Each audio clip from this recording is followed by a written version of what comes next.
Praise the lord, హల్లెలూయా.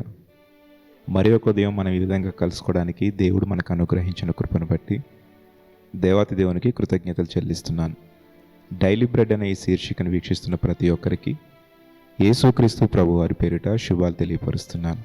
చూడండి, 2వ దినవృత్తాంతముల గ్రంథము 22వ అధ్యాయం 16వ వచనాన్ని చదువుకుందాం. నీవు పని పూనుకునుము, యెహోవా నీకు తోడైయుండును. చూడండి, ఆ కాలంలో దావీదు మహారాజు యెహోవా మందిరాన్ని కట్టాలని ఆలోచన చేసినప్పుడు ఆ మందిరం అంటే దాని కీర్తిని బట్టి గాని అందమును బట్టి గాని సకల దేశములకు ప్రసిద్ధిగా ఉండాలని తన ఎంచి గొప్ప మందిరాన్ని కట్టాలని ఆలోచన చేసినప్పుడు దేవుడైన యెహోవా తనతో మాట్లాడుతూ, నీ కుమారుని ద్వారా ఆ మందిరమును కట్టిస్తాను అని దేవుడు మాట్లాడుతూ సొలొమోను ద్వారా ఆ మందిరాన్ని కట్టించాడు. చూడండి, దావీదు మహారాజు సొలొమోనుతో చెప్తూ, నీవు పని పూనుకొనుము, యెహోవా నీకు తోడుగా ఉండును అని అంటారు. ఒక గొప్ప మందిరాన్ని సొలొమోను కట్టగలిగాడు అని అంటే అది ఎవరి కృప వలన చెప్పండి? ఎవరు తోడై ఉండడం వలన చెప్పండి? దేవుడు తోడై ఉండడం వలన. అంత జ్ఞానమును అతను సంపాదించుకున్నాడు అని అంటే అది ఎవరి వలన చెప్పండి?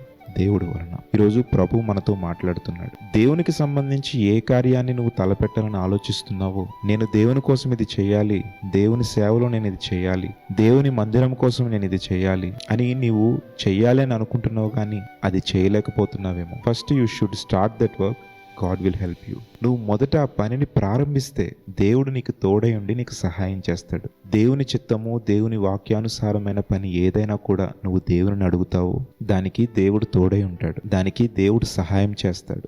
ఆనాడు మోషేకి దేవుడు ప్రత్యక్షమై ఐగుప్తు దేశం నుండి తన ప్రజలను పాలుతేనెలు ప్రవహించే దేశానికి నడిపించాలి అని అన్నప్పుడు మోషే, నేను బలహీనుడనయ్యా, నేను ఏ విధముగా నీ యొక్క ప్రజలను నేను నడిపించగలను, ఏ విధముగా ఫరో ఎదుటి నుండి నేను వాళ్ళని రప్పించగలను, నేను బలహీనుడును, నేను ఏమీ చేయలేని వాడినని దేవుని ఎదుట అన్నాడు.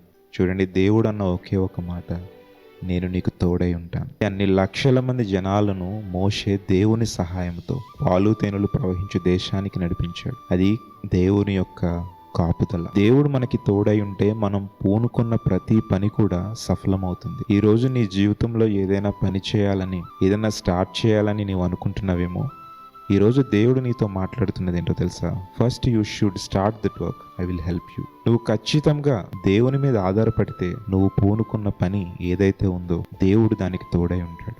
ఏ పని ప్రారంభించాలన్నా, ఏమి చేయాలన్నా మొదట దేవుని సన్నిధిలో ఆయన ముందర పెట్టు. ఖచ్చితంగా గొప్ప మార్పును, విజయాన్ని నీవు చూస్తావు. మహోన్నతుడును పరిశుద్ధుడైన తండ్రి, నీ ఘనమైన నామమునకు వందనములు దేవా. అయ్యా, గొప్ప వాగ్దానం మాకు చేసావు. మేము పూనుకున్న ప్రతి పనిని నీవు దీవిస్తానన్నావు, నీవు మాకు తోడై ఉంటానన్నావు. ప్రతి ఒక్కరిని మీరు దీవించండి. నీ సువార్త వ్యాప్తిలో ప్రతి ఒక్కరిని వాడుకోనండి దేవా. నశించిపోతున్న ఆత్మలు అనేకమున్నాయి తండ్రి, ఆఖరి దినములలో ఉన్నాం. నీవే నీ సువార్త వ్యాప్తిలో ప్రతి ఒక్కరిని ఉజ్జీవంగా వాడుకోనండి తండ్రి. ఏ పని అయితే ప్రభా ఈరోజు పూనుకుంటున్నారు, ఏ పని చేయాలనైతే ఆశపడుతున్నారు, ఏ బిజినెస్ స్టార్ట్ చేయాలని ఎవరైతే ఆశపడుతున్నారో వారికి మీరు తోడై ఉండండి అయ్యా. మీరు నడిపించండి, గొప్ప విజయాన్ని వారికి దయచేయండి. మేము చేసిన ప్రతి విధమైన అతిక్రమములను, పాపములను మీ సన్నిధులు విడిచిపెడుతున్న మమ్మల్ని క్షమించండి. మరలా మేము అవి చేయకుండానట్లు మీ వాక్యాన్ని మా హృదయంలో ఉంచండి. యేసుక్రీస్తు వారి అతి శ్రేష్టమైన పరిశుద్ధ నామములో అడిగి వేడుకొని పొంది ఉన్నాము తండ్రి, ఆమేన్.